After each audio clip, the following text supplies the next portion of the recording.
أعوذ بالله من الشيطان الرجيم. فإذا نفخ في الصور نفخة واحدة وحملت الأرض والجبال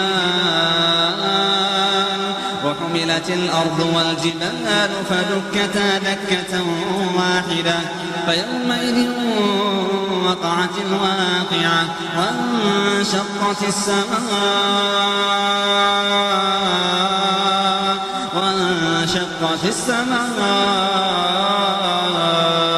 فهي يومئذ واهية والملك على أرجائها ويحمل عرش ربك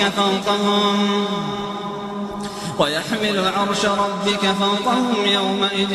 ثمانية يومئذ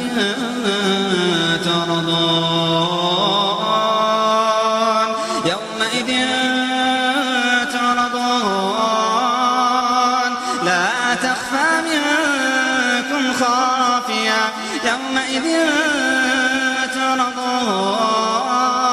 لا تخفى منكم خافية فأما من أوتي كتابه بيمينه فيقول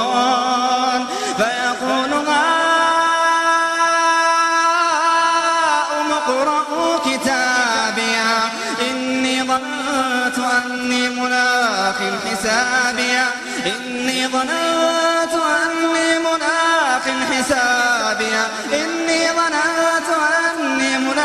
حسابيه فهو في عيشة راضية في جنة عالية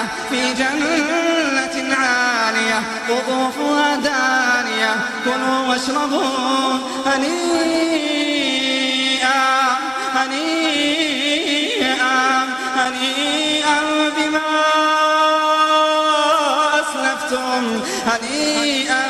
بما أسلفتم في الأيام الخالية وأما من أوتي كتابه بشماله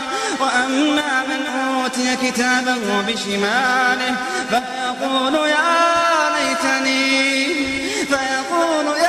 ليتني لم أوت كتابيه ولم أدر ما حسابيه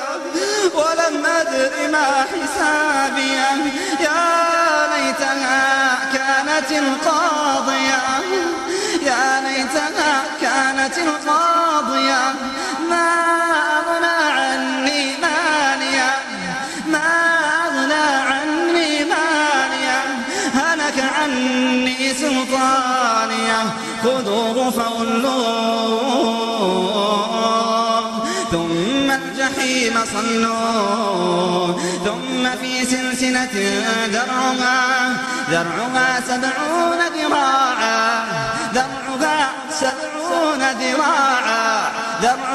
70 ذراعا فاسلكوه إنه كان لا يؤمن بالله العظيم ولا يحض على طعام المسكين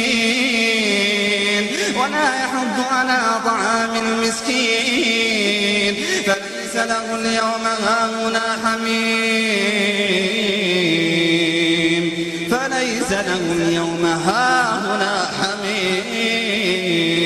ولا طعام إلا من غسلين لا يأكله إلا